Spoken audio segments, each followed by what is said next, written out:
These oaks don't roll down to the mill the way the Douglas fir do.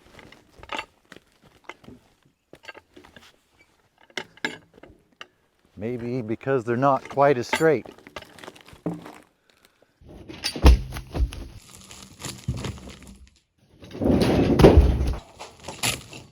I was just about to put in a new sharp blade before I start on these black oak logs. Looks like I haven't run the mill in a while. We have some new residents. The wasps were here just a bit ago, but they flew away. These ones are building their nests on the blade. Looks like they all evacuated because some kind of a unnatural disaster just happened to their building site. I wonder what the wasps would call this kind of a disaster. Some big thing just opened up the doors on our building site and caused us a bunch of problems. I wonder what news headlines are circulating in the local wasp community this morning. Tragedy strikes the local community in the big orange thing this morning. One home destroyed, the others still standing, but the residents are quite shaken up. It's about to get quite shaky in there. I'll cut this 16-foot log in half. It's not straight enough to want to mill it long.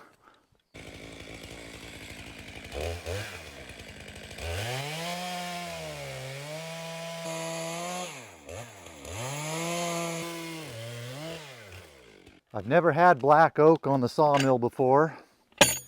Most of the time I'm trying to preserve my oaks, but this one came down in a snowstorm, so I don't even know what I'm doing here with these. Just like the wasps, I'm winging it.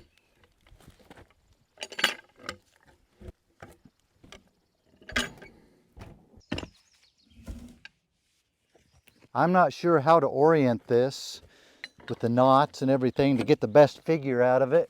This probably would have been something good to do as a live stream so some of you could tell me what to do here.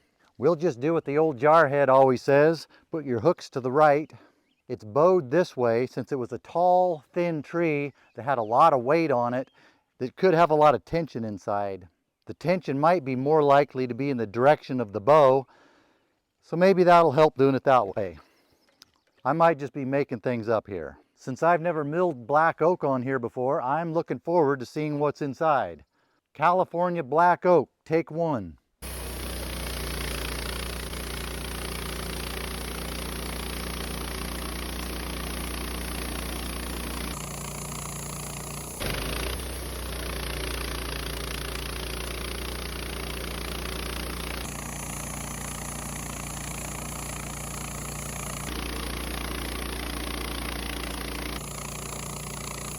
The first cut's mostly sapwood. Has a nice contrast between the heartwood and the sapwood. Now I'm looking forward to seeing what's under here where we have more heartwood. Looks like oak to me.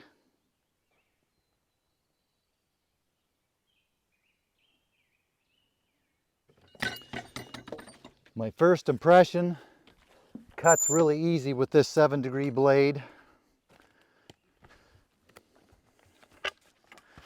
Doesn't smell as nice as fir or pine. It smells like, has this black oaky smell to it. I think it's a smell that has to grow on you.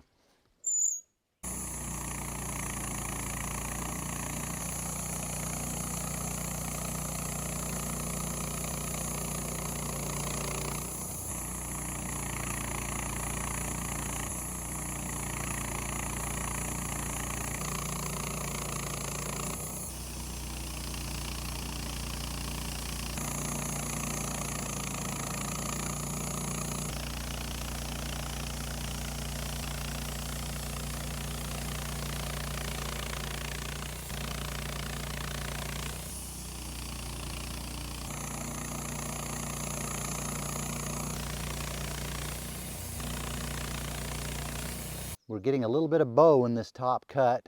The cant is starting to lift in the middle. So I'm going to flip the cant to try to relieve the stress evenly. I'm half tempted just to leave this as a 6x6 piece of black oak, but it's really heavy. and I don't trust it to not warp and do all kinds of weird things.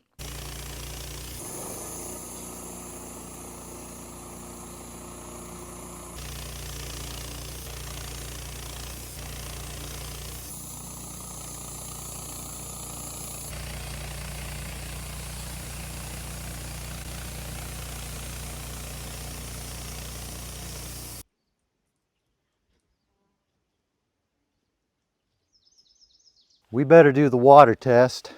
Steve over at MSD Making Sawdust gets pretty cranky if someone forgets the water test.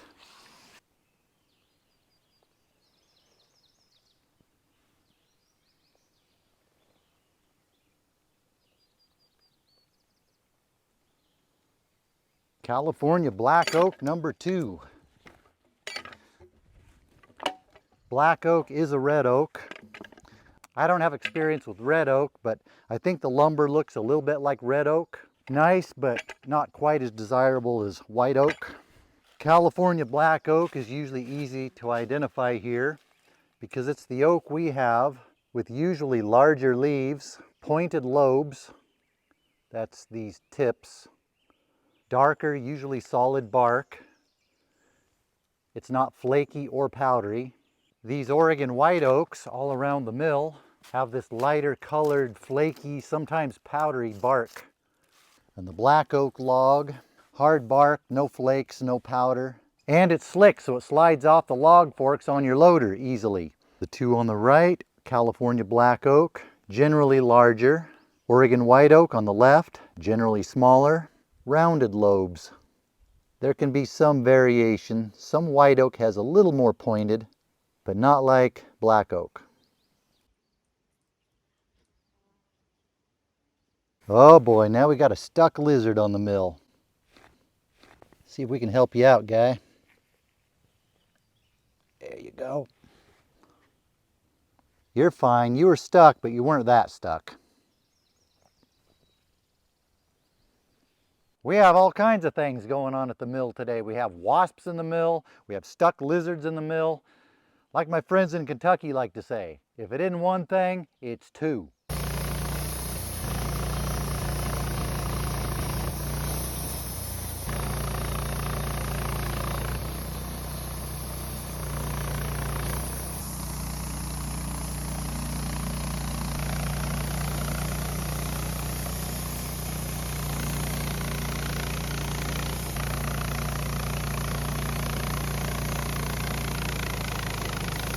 Have you noticed any little black things not flying around me or flying around the camera? Where did I put my peavey? With fur, I could do this by hand, but these are heavy. No black flies flying around. Been watching some of the East Coast channels. They're having all kinds of problems there with the black flies, as they do this time of year. But we don't have black flies here. Is that me bragging? Maybe a little. But sometimes it's good to brag a little bit about what you have, because sometimes all you have is all you have.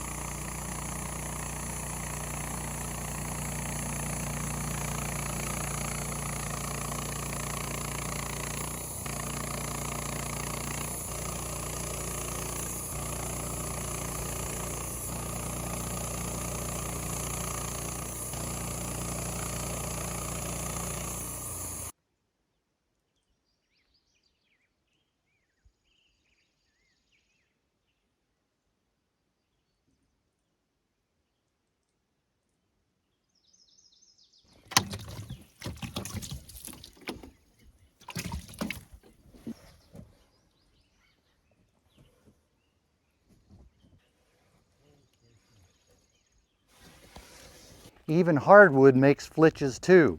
We'll mill these up real quick. I'm not going to get to these logs today before it gets up to the forecast 90 degrees today. It's already getting hot. At least my feet are comfortable today, and I was about to say camel toe. In my Camel City mill, American-made merino wool socks.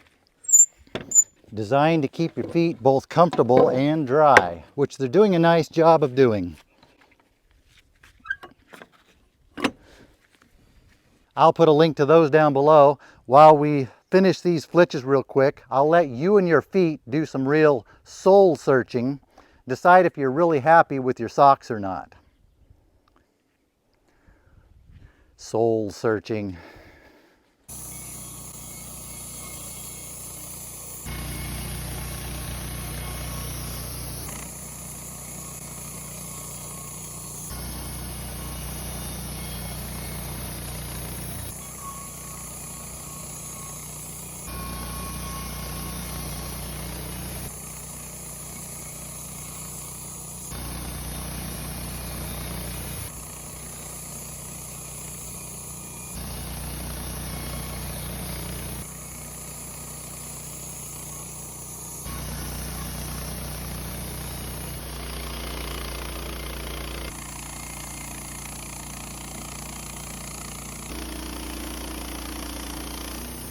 Most of these turned out straight. All of the 1x6s, except for one, maybe two, had a bow in it. Some of these flitch pieces, the 1x4s, are bowed.